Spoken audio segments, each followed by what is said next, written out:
Welcome to Suman TV. నేను మీ నవీన్. ప్రస్తుతం నేను ట్రీట్మెంట్ రేంజ్ హాస్పిటల్లో ఉన్నాను. మనతో ఉన్నారు ప్రముఖ సైకియాట్రిస్ట్ మరియు సెక్సాలజిస్ట్ డాక్టర్ సునీల్ కుమార్ రెడ్డి గారు. హాయ్ సార్, నమస్తే అండి. సార్, టెస్టోస్టిరాన్ మగాడికి మగాడు అనే గుర్తింపు తెచ్చే హార్మోన్.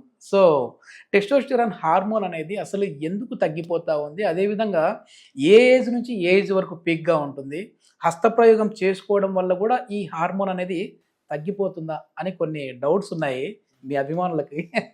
మీ వీడియో కింద వచ్చిన కమెంట్స్ సార్ ఇవన్నీ. సో ఈరోజు మనం టెస్టోస్టిరాన్ హార్మోన్ గురించి మాట్లాడదాం సార్. అసలు ఏ ఏజ్ నుంచి ఏ ఏజ్ వరకు పీక్ ఉంటుంది, ఎప్పుడు తగ్గిపోతుంది? సో టెస్టోస్టిరాన్ లెవెల్స్ ఏంటి అంటే ఏజ్తో పాటు ఈవెన్ డైలీ కూడా దీంట్లో ఫ్లక్చుయేషన్స్ ఉంటాయండి.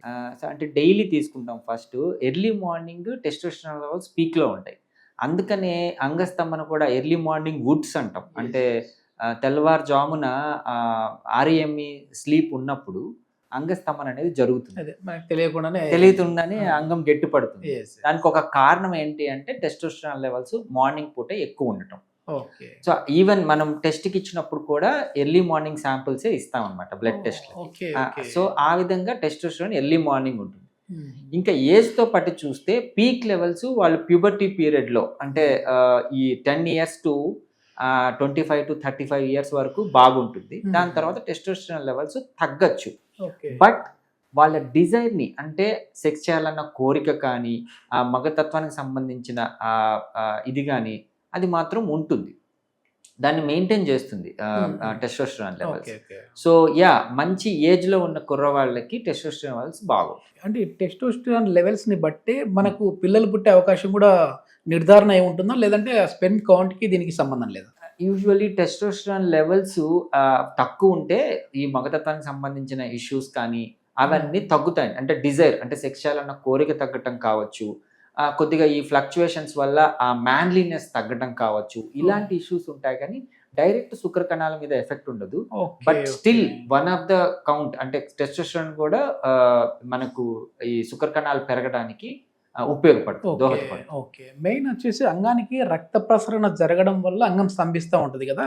అసలు ఈ టెస్టోస్టిరాన్ అనే హార్మోను అంటే బ్లడ్ సర్క్యులేషన్ పెంచుతుందా ఆ పార్ట్ లో, లేకుంటే ఎట్లా సరే? సో ఇప్పుడు అంగస్తంభన గురించి మాట్లాడితే అంగస్తంభనకి ఈ డిజైర్, కోరిక అనేది తెప్పించాలి. అంటే అంగం గట్టిపడాలి, సెక్షువల్ యాక్ట్ జరగాలనేది ఒక కోరిక, ఒక ఎమోషనల్ బాండింగ్.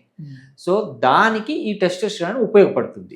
ఇది మొత్తం కనెక్ట్ చేస్తుందండి. అంటే మన కోరికని బ్రెయిన్ నుంచి రక్తనాళాలకి చేరజేసి ఆ రక్తనాళాలు ఆ అంగంలో వ్యాకోచింపడానికి, ప్లస్ అంగంలో రక్త ప్రసరణ ఇంప్రూవ్ అవ్వడానికి, ఈ ప్లస్ హార్మోన్స్ నర్వ్సే కాకుండా ఎమోషన్స్ ని బిల్డప్ చేయడానికి ఈ టెస్టోస్టెరాన్ అనేది ఉపయోగపడుతుంది. అందుకే అంగస్తంభన సింపుల్ విషయం కాదు, ఒక కాంప్లెక్స్ థింగ్. ఇప్పుడు మనం చెయ్యి ఇలా లేపాలి అంటే ఇది వాలంటరీ థింగ్. మనం అనుకుంటే చెయ్యిని లేపగలం. అదే అంగాన్ని అంత వాలంటరీగా జరగదు.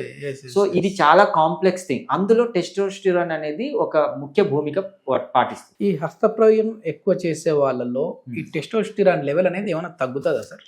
సో ఇది కొంతమంది చాలా నన్ను అడిగే ప్రశ్న అండి. కానీ మాస్టర్బేషన్ యూజువల్లీ టెస్టోస్టెరాన్ లెవెల్స్ ని పెంచడం కానీ తగ్గించడం అనేది జరగదు. కానీ ఆఫ్టర్ మాస్టర్బేషన్ కొద్దిగా ఫ్లక్చుయేషన్స్ అయితే టెస్టోస్టెరాన్ లెవెల్స్ లో ఉంటాయి. సో మాస్టర్బేషన్ ఎక్కువ చేసుకునే వాళ్ళు టెస్టోస్టెరాన్ తక్కువ ఉంటుంది, అలాంటి ఒక మిత్ ఉంది. అలాంటిది ఏం లేదు. ఓకే, ఇప్పుడు మరి ఏదైనా పిల్లలకి ట్రై చేసేటప్పుడు కానీ, ఐవీఎఫ్ సెంటర్లకు వెళ్ళేటప్పుడు కానీ, లేదు స్పెర్మ్ కౌంట్ కోసం మనం టెస్ట్లకు వెళ్తా ఉంటారు. అట్లాంటి టైంలో వాళ్ళు చెప్తుంటారు, అంటే ఒక 3 days వరకు మీరు మాస్టర్బేషన్ చేయకండి, చేయకుండానే స్పెర్మ్ తీసుకురండి అంటుంటారు. మరి ఆ డిఫరెన్స్ లేనప్పుడు చెప్పడం ఎందుకండి? మామూలుగా దాని మీద డిపెండ్ అయ్యే ఉంటుందా? యూజువలీ మనం ఇన్ఫర్టిలిటీ మనం మేనేజ్ చేసేటప్పుడు, ట్రీట్ చేసేటప్పుడు మినిమం థింగ్స్ మనం తీసుకోవాల్సిన విషయాలు ఏంటి అంటే వాళ్ళ హార్మోనల్ లెవెల్స్. అంటే అప్పుడు టెస్టోస్టెరాన్ ఒక్కటే కాదు, వాళ్ళ prolactin levels, estrogen levels, FSH levels, ఇవన్నీ కొన్ని లిస్ట్ ఆఫ్ హార్మోన్స్ ఉంటాయి. ఆ హార్మోన్స్ ఎలాగున్నాయని చూసుకోవాల్సి వస్తుంది. దాంతో పాటు మీరన్న 3 days గ్యాప్ ఎందుకు అంటే ఈ ఆబ్స్టినెన్స్ పీరియడ్ అంటాం. అంటే ఒక్కసారి సెమెన్ అనాలిసిస్ కి ఇచ్చే ముందు మనం 3 days ఆబ్స్టినెన్స్, అంటే సెక్షువల్ యాక్ట్ కానీ స్ఖలనం అనేది జరగకుండా ఇవ్వాల్సి వస్తుంది. సో అప్పుడు అంటే ఆ 3 days లో టెస్టోస్టెరాన్ పెరిగిపోతుందని కాదు, కానీ స్ఖలనం అయినప్పుడు correct quantity, okay okay and even quality of semen వస్తుంది అన్న థాట్ తో మనం ఆ గ్యాప్ ఇస్తాం. ఇప్పుడు Okay. రోజు స్ఖలనం జరిగిన తర్వాత ఈ స్పర్మ్ కౌంట్ తగ్గచ్చు, క్వాలిటీ తగ్గచ్చు, ఈవెన్ అందులో ఈ అమౌంట్ ఆఫ్ స్పర్మ్ తగ్గచ్చు. అందుకని 3 days నార్మల్ గా వాళ్ళు ఆబ్స్టినెన్స్ పెట్టరు. ఓకే అయితే రోజు చేసుకోకూడదు చేసుకునే వాళ్ళు యాక్చువల్లీ రోజు మార్చి రోజు ఇప్పుడు ఇద్దరు కపుల్స్ వాళ్ళు హ్యాపీ లైఫ్ ని గడుపుతున్నాము, పిల్లల కోసం ట్రై చేస్తున్నాము అనుకుంటే వాళ్ళు ఆ డేట్స్ ప్రకారం కాకుండా మంత్ లో ఈ 5 రోజులే కలవాలని కాకుండా రోజు మార్చి రోజు కలవడం మంచిదండి. ఓకే ఓకే ఈ టెస్టోస్టిరాన్ లెవెల్ ని ఇంక్రీజ్ చేయడం కోసము చాలా మంది ఉదయాన్నే యోగా చేయండి, ఎక్సర్సైజ్ చేయండి, సన్లైట్ కి ఎక్స్పోజ్ అవ్వండి, ఉదయాన్నే వచ్చే సన్లైట్ కూడా చాలా ఇంపార్టెంట్ అంటుంటారు కదా. So, అవి చేయడం వల్ల నిజంగానే టెస్టోస్టిరాన్ లెవెల్స్ పెరుగుతాయా సార్? యాక్చువల్లీ అంత అబ్నార్మల్ గా ఏం పెరగవు, బట్ ఎక్సర్సైజ్ లో అంటే హై ఇంటెన్సిటీ ఎక్సర్సైజ్ లో, వెయిట్ గెయినింగ్ ఎక్సర్సైజ్ లో, వెయిట్ బేరింగ్ ఎక్సర్సైజెస్ లో ఏమవుతుందంటే యూజువల్ గానే హార్మోన్ లెవెల్స్ ఇంక్రీజ్ అవుతాయి. అందులో టెస్టోస్టెరాన్ ముఖ్యంగా బూస్ట్ అవుతుంది. సో బాగా ఎక్సర్సైజ్ చేసే కుర్రాళ్ళలో కానీ వీళ్ళలో వాళ్ళకి టెస్టోస్టెరాన్ లెవెల్స్ బాగా ఇంప్రూవ్ అవుతాయి. మీరు అన్నట్టు లైఫ్ స్టైల్ చేంజెస్ అంటే డైటరీ మెయింటెనెన్స్ కానీ, ఎక్సర్సైజ్ కానీ, మంచిగా 8 hours స్లీప్ లో ఉన్న వాళ్ళకి కానీ ఈ టెస్టోస్టెరాన్ లెవెల్స్ బాగా బూస్ట్ అవుతాయి. ఓకే ఈ కీగల్ ఎక్సర్సైజెస్ అదే విధంగా బటర్ఫ్లై ఎక్సర్సైజెస్ అంటుంటారు కదా, అట్లాంటివి చేయడం వల్ల కూడా అంటే ఏమైనా ఉపయోగం ఉంటుందా అంగస్తంభన సమస్య ఉన్న వాళ్ళకి క్యూర్ అయ్యే విధంగా? మీరు బాగా రీసెర్చ్ చేశారు నవీన్ గారు. యాక్చువల్లీ కీగల్స్ ఎక్సర్సైజ్ ఏంటి అంటే పెల్విక్ మజిల్ ని స్ట్రెంగ్తన్ చేయడానికి చేసే ఎక్సర్సైజెస్. వీటితో ఏంటి అంటే అంగస్తంభనని మెయింటైన్ చేసే పటుత్వం మజిల్స్ కి రావడానికి కీగల్స్ ఎక్సర్సైజ్ చెప్తాం. సో ఎక్కువసేపు మెయింటైన్ చేయడానికి, బ్లడ్ సప్లై వచ్చిన తర్వాత అంగం ఎక్కువసేపు నిలపడానికి, ప్రిమెచ్యూర్ ఎజాక్యులేషన్ లేకుండా చేయడానికి ఈ కీగిల్స్ ఎక్సర్సైజ్ అనేవి ఉపయోగపడతాయి. సో ఇవి యాక్చువల్లీ డైరెక్ట్ గా టెస్టోస్టెరాన్ లెవెల్స్ మీద ఎటువంటి ఎఫెక్ట్ ఉండదు. ఓకే ఓకే సార్ ఇప్పుడు ఇవన్నీ చేస్తున్నాము అయినప్పటికీ కూడా మాకు ఈ అంగస్తంభన సమస్యలు వస్తున్నాయి అనే వాళ్ళకి ఎట్లాంటి ట్రీట్మెంట్ ఉంది సార్? సో ఈ అంగస్తం అంటే మనము ఇట్లాంటి పద్ధతులన్నీ చేసుకొని కూడా అంగం గట్టిపడట్లేదంటే దాన్ని ఎరెక్టైల్ డిస్ఫంక్షన్ అంటాం. అంటే అంగస్తంభన లోపాలు, పురుషాంగం గట్టిపడటం లేదు, సెక్షువల్ యాక్ట్ కంప్లీట్ చేయటం లేదు అని. సో వాళ్ళకి మన దగ్గర ఏంటంటే ట్రీట్మెంట్ రేంజ్ లో మనము షాక్ వేవ్ థెరపీ ఇవ్వడం అనేది జరుగుతుంది. షాక్ వేవ్ థెరపీ అంటే ఒక అంగానికి ఒక సౌండ్ వేవ్స్ ద్వారా, మసాజింగ్ టెక్నిక్ ద్వారా అంగంలోని కణజాలాన్ని యాక్టివేట్ చేసి, రిపేర్ చేసి బ్లడ్ సప్లైని ఇంప్రవైజ్ చేయడం. సో దీంతో ఏమవుతుంది అంటే ఎప్పుడైతే డిజైర్ అంటే కోరికలకు తగ్గట్టు అంగం స్తంభించడానికి ముందు బ్లడ్ సప్లై అనేది ఇంక్రీజ్ కావాలి, అది ఇంప్రవైజ్ అవుతుంది. సో దాంతో ఇప్పుడు వాళ్ళ ఎరెక్టైల్ డిస్ఫంక్షన్ కరెక్ట్ అయిందంటే వాళ్ళ సెక్షువల్ లైఫ్ అనేది ఈజీగా ఇంప్రూవైజ్ అవుతుంది.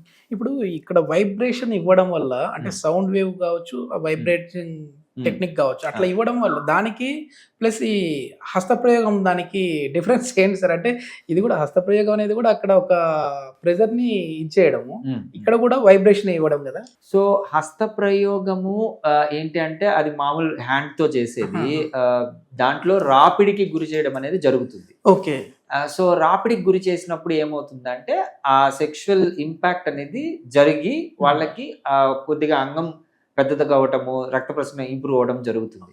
కానీ షాక్ వేవ్ లో ఏంటంటే రిపేర్ జరుగుతుంది. షాక్ వేవ్ లో మా అంగంలోని కణజాలం ఏదైతే టిష్యూ, ఆ సాఫ్ట్ టిష్యూ ఏదైతే ఉందో అందులో రిపేర్ అనేది జరిగి నియోవాస్కులరైజేషన్, కొత్త రక్తనాళాలు ఏర్పడి బ్లడ్ సప్లై అనేది ఇంప్రూవ్ అవుతుంది. ఇది masturbation very normal technique to improve అంటే stimulate the penis, but shock wave is something different. ఒకవేళ ఈ టెస్టోస్టెరాన్ లెవెల్ అంటే మీరు ఈ షాక్ వేవ్ ఇస్తూనే టెస్టోస్టెరాన్ లెవెల్ తగ్గిన వాళ్ళకి మళ్ళీ ఏమైనా బూస్టర్స్ ఇస్తారా అండి, లేదంటే ట్రీట్మెంట్ ఒకటి సరిపోతుంది అంటారు? యూజువలీ టెస్టోస్టెరాన్ బూస్టర్స్ అంటే టెస్టోస్టెరాన్ అనేది మన హార్మోన్ అండి. Testosterone we have to produce. So అది ఎప్పుడైతే మనం స్టిమ్యులేషన్ గా లైఫ్ స్టైల్ హెల్తీగా ఉంటే ఆటోమేటిక్ గా మనలో ఉత్పత్తి అవుతుంది. రియల్ గా టెస్టోస్టెరాన్ లోపాలు ఉంటే వాళ్ళకి వేరే హార్మోన్స్ కూడా ఇబ్బంది ఉంటాయి. ఈవెన్ ప్రొలాక్టిన్ ఎక్కువైనా కానీ టెస్టోస్టెరాన్ తగ్గచ్చు. వాళ్ళకి ప్రొలాక్టిన్ తగ్గించే ఏర్పాట్లు చేస్తే ఆటోమేటిక్ గా టెస్టోస్టెరాన్ ఇంప్రూవ్ అవుతుంది. స్టిల్ కొంతమందికి బూస్టర్స్ ఇచ్చినా కానీ ప్రొలాక్టిన్ రెడ్యూసింగ్ ఏజెంట్స్ ఇచ్చినా కానీ టెస్టోస్టెరాన్ ఇంప్రూవ్ కాదు.